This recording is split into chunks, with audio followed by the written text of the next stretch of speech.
All right, let's jump right into this explainer. Today, we're exploring the wildly dynamic ecosystem of food retail.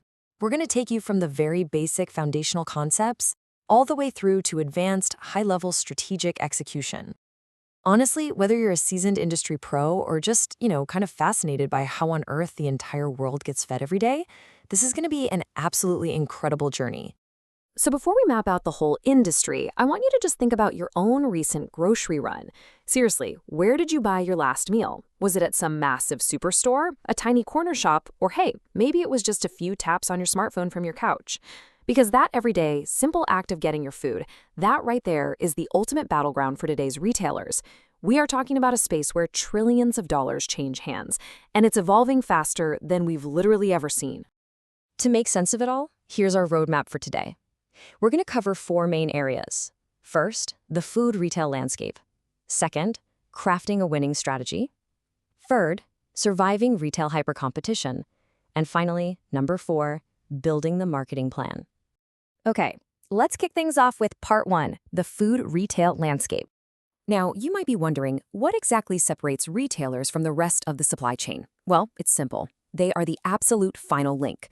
They're the ones actually bringing the goods directly to you for your personal use. Think about it like this. You have this massive, complex global supply chain with farms, factories, and huge logistics networks. All of that incredibly hard work essentially funnels down to one single critical moment: the retailer handing the product over to you, the consumer. Zooming in on the physical landscape, we start with the one we all know and love: supermarkets. These are the absolute backbone of food retail. They're designed to be your convenient, highly efficient, one-stop shop for everyday household needs, with a huge variety of food organized into those familiar, easy-to-navigate aisles. It's all about self-service efficiency. But then we scale things way up, and we hit hypermarkets. The emphasis here is massive. We're talking everything under one giant roof. You aren't just popping in for milk and bread. You're picking up groceries, sure, but maybe also a flat-screen TV, a new shirt, and a blender. As our source notes, in places like Malaysia, these hypermarkets act as massive, dominant, single-destination shopping hubs. On the flip side, contrast that massive scale with convenience stores. This format is entirely about speed and accessibility. You just want in and out, right? They offer those quick, easy-to-grab snacks and basics. And what they might lack in deep variety, they totally make up for with extended hours and really strategic, easy-to-reach locations. It's for when you need something right now and definitely don't want to hike through a 50,000 square foot hypermarket to find it. And the ecosystem doesn't stop there. It is richly diverse. You've got specialty food stores for those artisanal or niche dietary items, usually with super knowledgeable staff. Then, of course, the absolute boom of online grocery delivering right to your doorstep. We also see fresh and farmers markets creating these great direct connections between local growers and the community. Plus, wholesale food distributors leaning into bulk economies of scale to supply their businesses. Right, so now that we know where the action happens, let's pivot to part 2, crafting a winning strategy. Think of a winning strategy like a chain reaction. It all starts when you pinpoint your exact target market. Who are you selling to? That dictates the specific product assortment you stock.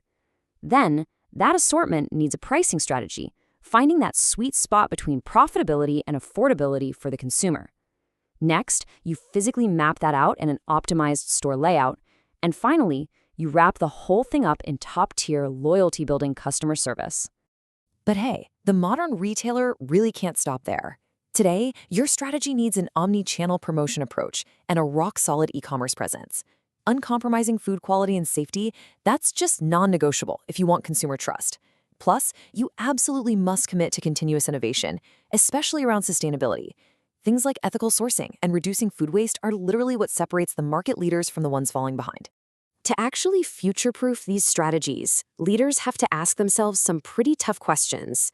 Like, how do we fight off intense pricing pressures with unique value adds? Are we investing enough in our own private labels?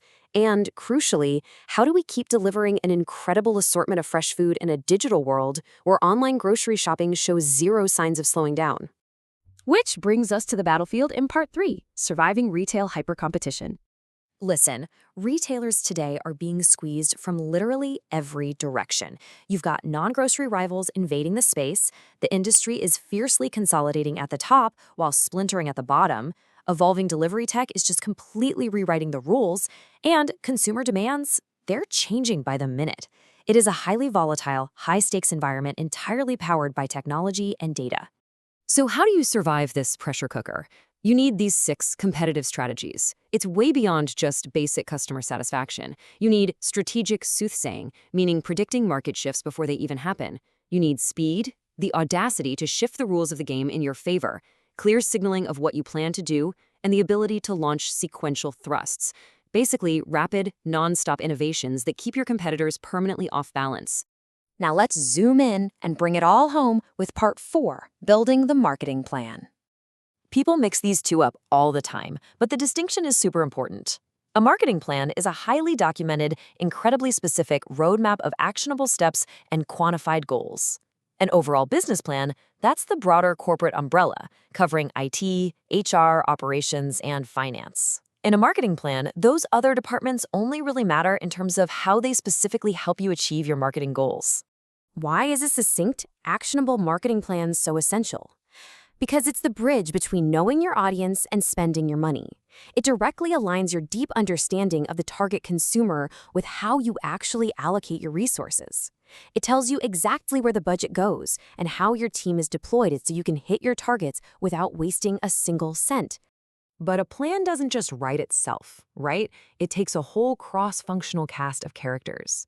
You've got the product manager driving the bus, interdepartmental management giving you a reality check, outside influencers shaping tastes, and those crucial gatekeepers, like legal and compliance, making sure you don't cross any regulatory lines.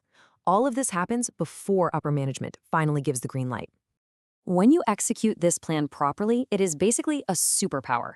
It creates total alignment across your whole organization. It gives you concrete market data, builds your brand, ruthlessly mitigates your risk, and guides your budget.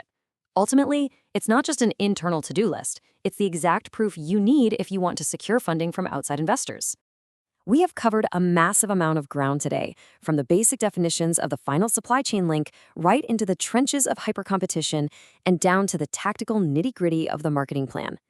So, armed with this complete understanding of the food retail ecosystem, here is the question I want to leave you with. How will you formulate your ultimate retail strategy to win the consumer's next meal? Thanks for joining me on this explainer, and I'll catch you on the next one.